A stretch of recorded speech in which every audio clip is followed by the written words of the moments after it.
Good morning. The next topic is loading and different types of loading in transmission lines. This is lecture by Dr. Kasigari Prasad, Associate Professor, Graphologist, Writer and Motivational Speaker from Annamacharya Institute of Technology and Sciences, Rajampet. Loading and types of loading.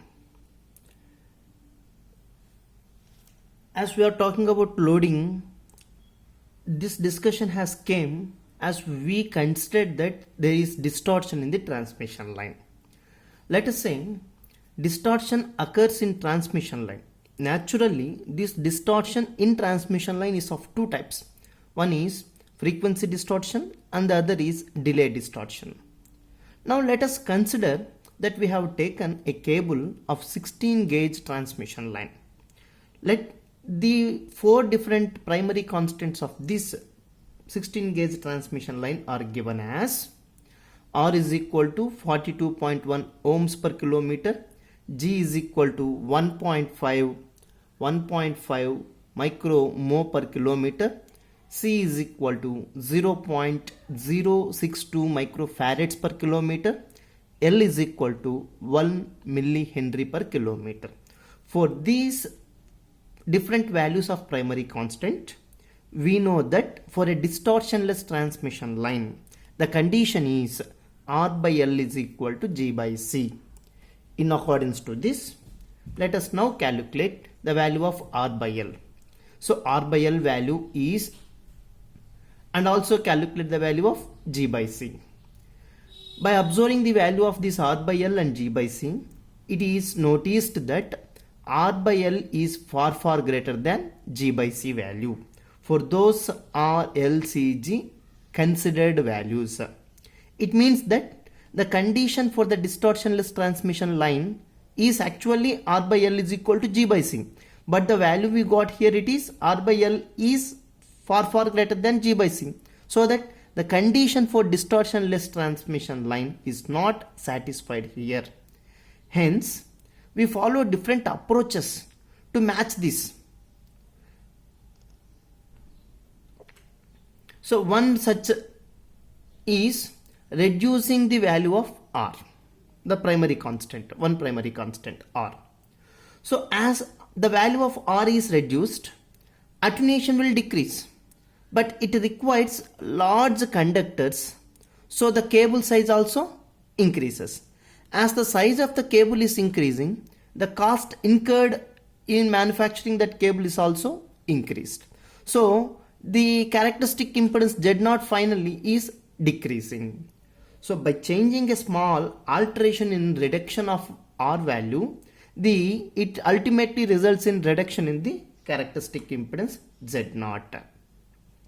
Second condition. Let us see the second condition. Increasing the value of G. So as G value can be increased, how it can be increased? By lowering the conductor or insulator, or by introducing shunt inductance into the transmission line. By following these methods, the G value can be increased. Due to these losses increases, and finally the characteristic impedance Z0 is also decreasing. In previous case, the Z0 value is decreased, and in here by increasing G value, Z0 is also decreasing. Therefore, this is also not a good approach. See, as G increased by lowering the conductor or insulator, or by shunting, or by introducing shunt conductance, losses are increased. As losses are increased, Z0 is also decreasing. Finally, it is decreasing the value of characteristic impedance. This is a very poor solution. So let us consider the third parameter, decreasing the value of C. By decreasing the value of C capacitance, the spacing between the conductors of the transmission line increases. So the size of the cable will increase, which leads to high cost in manufacturing. Also, by decreasing the capacitance value C, the characteristic impedance Z0 increases, and finally attenuation decreases. See, some interesting point here is also by decreasing the capacitance C, the characteristic impedance Z0 is increasing, and finally attenuation is decreasing. one good approach. Next, the last one is increasing L value. By increasing the value of L, attenuation is decreasing, but distortion is also decreasing. This is the best approach to attain minimum attenuation condition. But to increase the value of L, it is needed to insert inductance in series into the transmission line.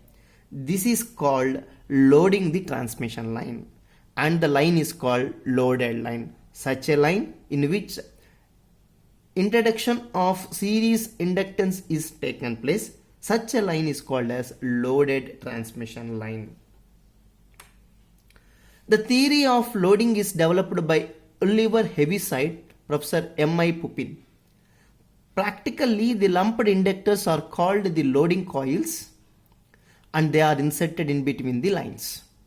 It is possible to plot a graph between the attenuation and frequency.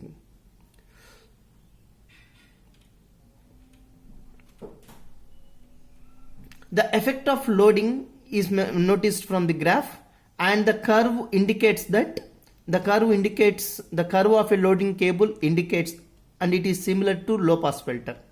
Therefore, attenuation is decreasing by loading the cable below a particular frequency, that is cutoff frequency Fc, and that Fc is given as Fc is equal to 1 divided by pi into square root of Lc into C into D, where Lc is inductance of loading coil and C is capacitance of the coil. Fc increases by lowering the inductance per coil or by spacing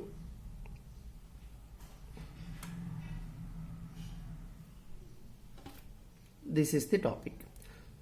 Therefore, by lowering the inductance per coil, attenuation is increasing.